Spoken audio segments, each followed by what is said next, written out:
Hasta la vista, caudillo. Rojizo y desaliñado, de pie ante el atril de madera, un orador con talante celebratorio, jocoso incluso, y una chispa maliciosa en la mirada, se dirige desde el pozo de la Cámara de los Comunes en Londres al pleno que colma los escaños. Hasta la vista, baby, les dice, repitiendo la famosa frase del personaje de ciencia ficción Terminator o Exterminador. Luego, como de un salto hacia atrás, retoma su asiento, evidentemente muy dueño de sí, satisfecho, entre aplausos, el estallido de la carcajada y el bullicio que es frecuente en los debates del Parlamento inglés. De no saber de qué se trata, uno podría creer que el orador se ha impuesto, que se mofa de algún contrincante derrotado, derrotado con tanta contundencia que el vencedor puede humillarlo con un escarnio infantil. Hasta la vista, baby, como entre niños o cuando yo lo era, hace ya considerables lunas, chin chinga, la burra chinga. Pero lo curioso es que el orador Boris Johnson más bien se está despidiendo de su cargo de primer ministro, del cual fue expulsado por su propio partido, los conservadores, quienes estaban buscando, como mayoría que son, su reemplazo. Este no era el resultado al que aspiraba Johnson. Controvertido y volátil personaje, cuya valía no es el tema de hoy, más allá de que no puede soslayarse el gran poder que tuvo para bien o para mal durante varios años. Ya con estos antecedentes uno entiende que hasta la vista, baby, tiene dos filos, guasa para los enemigos, guasa para sí mismo. Como quien dice, terminó la batalla, terminó mi tiempo en esta silla, ya nos veremos más tarde. En otras semanas habrá otro piche aguantando las intrigas en el 10 de la calle Downing, los embates cotidianos de la prensa, las presiones de los diferentes sectores y electores del país y la andanada de reclamos que todos los martes le avientan en el Parlamento, sin más contemplación que un mínimo decoro que el speaker, desde un trono que flota ostentosamente arriba del espacio reservado al primer ministro, insiste penosamente en preservar orden, orden, orden, implora en un tono angustiado que disimula su poder. Pero afuera, en las calles, la vida del país prosigue. Afuera, en las calles, la vida del país continúa. La primacía de Boris Johnson en la política inglesa murió. Muerta esta, se busca otro. Se vota y se lanza a los leones al nuevo primus inter pares. Los ruidos del engranaje político, la crisis de reacomodo entre los representantes electos del pueblo británico, no es para la sociedad una crisis existencial. Desde hace siglos nacen y mueren dentro del orden institucional inglés las carreras políticas. Desde hace siglos en esas islas, la mortalidad política de los electos, que son los que verdaderamente administran el Estado, es parte de la realidad objetiva y emotiva del poder. Hasta la vista, Boris Johnson. Que pase el siguiente. Que salga como de la nada el próximo ambicioso o visionario. Que haga su trabajo y concluido este, no en su opinión, sino en la opinión de los votantes, hasta la vista. Puede tratarse incluso de un gigante victorioso como Winston Churchill en 1945. ¿Quién podría predecir que un líder que fuera el rostro de la resistencia heroica ante el nazismo que controlaba Europa y el símbolo del triunfo contra este, reputado en encuestas como dueño de la simpatía del 83% de los ingleses, perdería abrumadoramente apenas acabada la guerra? Hasta la vista, Winston. Winston, en nuestras tierras, en nuestros lares, a lo mejor hubiera reinado hasta la muerte. A lo mejor hubiera caminado cacreco e incoherente los últimos metros de su poder. No en vano, había conducido a su nación por el desierto. Sería en nuestro rincón del mundo Moisés. ¿Qué Moisés? Más que Moisés, Mesías. sería y se sentiría acreedor de obediencia absoluta. El comandante, su excelencia, el general de división, auténtico héroe de la patria, forever, vamos por una victoria. Y mientras, en Inglaterra, hasta la vista, Winston. Dicho sea también, de paso, que a Churchill seguramente le parecería indigno que se le comparara con nuestros estadistas para usar a falta de otro genérico un vocablo que injustamente sugiere algo más serio de lo que por gobernantes ha tocado en suerte en Nicaragua. Desde hace al menos 100 años, y no voy más atrás porque siento que me hundo en una oscuridad cada vez más densa, los mandamases del país, los mandamases de Nicaragua son, puede decirse, tal vez que sin excepción, una reata de mediocres y letrados, provincianos, ignorantes, sin visión de pasado o de futuro. En lo que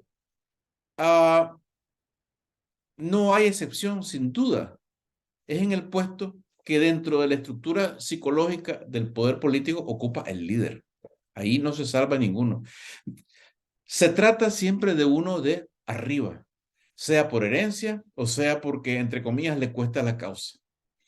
En la cúspide de la sociedad, electo o no, oficialmente o no, es un faraón, encomendero o mesías. Es padre o madre de la tierra y de sus habitantes.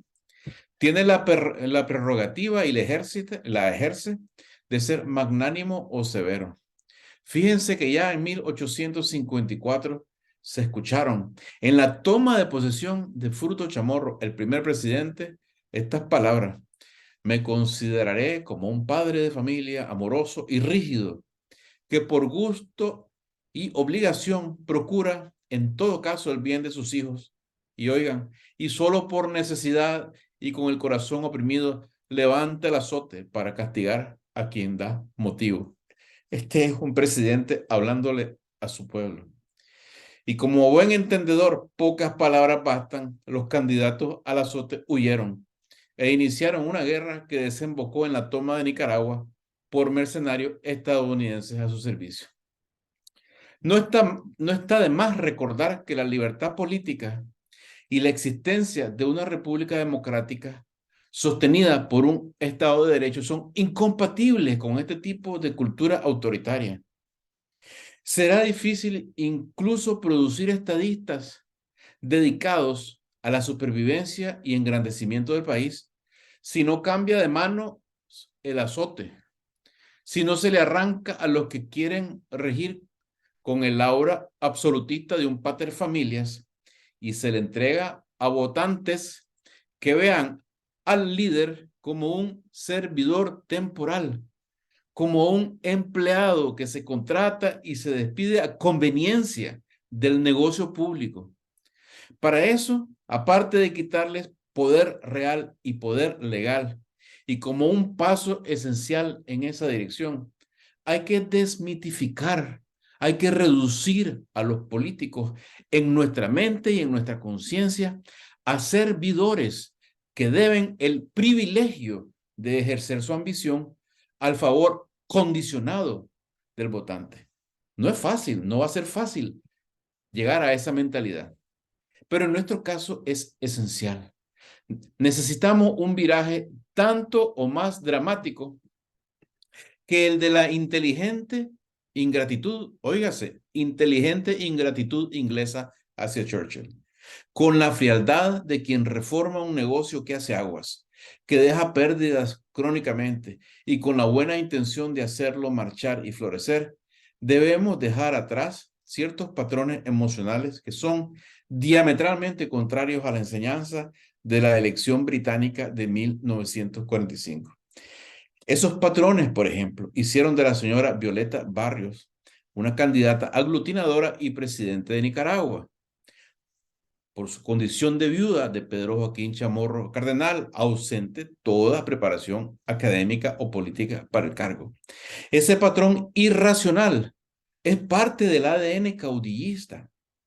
El arrojo, la terquedad conspiradora de Emiliano Chamorro, por ejemplo, a eso puede atribuirse su rápida acumulación de poder en detrimento siempre de cualquier posibilidad democrática. Y ese mismo patrón irracional se tradujo en la gratitud, la admiración por el coraje de muchos combatientes, que dio carta blanca y tiempo suficiente a los políticos del FSLN para construir su maquinaria dictatorial a partir de 1979. Y ojo, la misma mentalidad ha hecho que la prisión política, ya se sabe, injusta, arbitraria, ilegítima, ilegal, sea capaz de rendir a sus víctimas réditos eventuales, beneficios eventuales. Caer preso por un poder impopular, como diría la Academia de la Lengua Española, este es el lema de la Academia de la Lengua Española: limpia, pule y da esplendor. Miren, hay que superar estas creencias. Hay que exigir la liberación incondicional de todos los presos políticos. Y hay que reconocer que es digno de homenaje quien se comporta dignamente mientras un poder tiránico y abusivo se ensaña en él. Pero esto no puede, por el bien del país y por el cultivo de su libertad, nublar el juicio frío que se haga del cautivo una vez liberado, sobre todo si se lanza a la competencia por el poder. Cuando llegue ese momento, la pregunta que debe hacerse es muy sencillamente si esta persona, si él o ella conviene al país, si esta persona, si él o ella sirve para la siguiente fase del desarrollo democrático en la sociedad. Si esta persona, si él o ella, tomada en conjunto su trayectoria, no solo el acto heroico frente al opresor que lo encarcela, si esta persona exhibe la inteligencia, el temperamento y los valores compatibles con la libertad de los demás y con la reconstrucción y engrandecimiento del país. Olvidémonos, no más le cuesta la causa, es arrecho el hombre, no más martirologio, no más piedad con los políticos, no más subordinación a ellos. A todo el que entra en la contienda política hoy y en el futuro, hay que someterlo a riguroso examen, someterlo al dominio de instituciones que acumulen el poder ciudadano. Hay que quitarles además el olvido de sus actos que ellos cultivan, porque ya sea que se trate de un mercenario, ya sea que se trate de un visionario, sin ese control ejercido por los ciudadanos, sin el frío e ingrato juicio que como ciudadanos impongamos a quienes compiten por el poder, nunca saldremos del régimen de azotes con el que quiso dar inicio la República. A casi 170 años del regaño amoroso y rígido de Fruto Chamorro, el primer autoritario oficial del país, hay que decirlo, ya es hora, basta ya.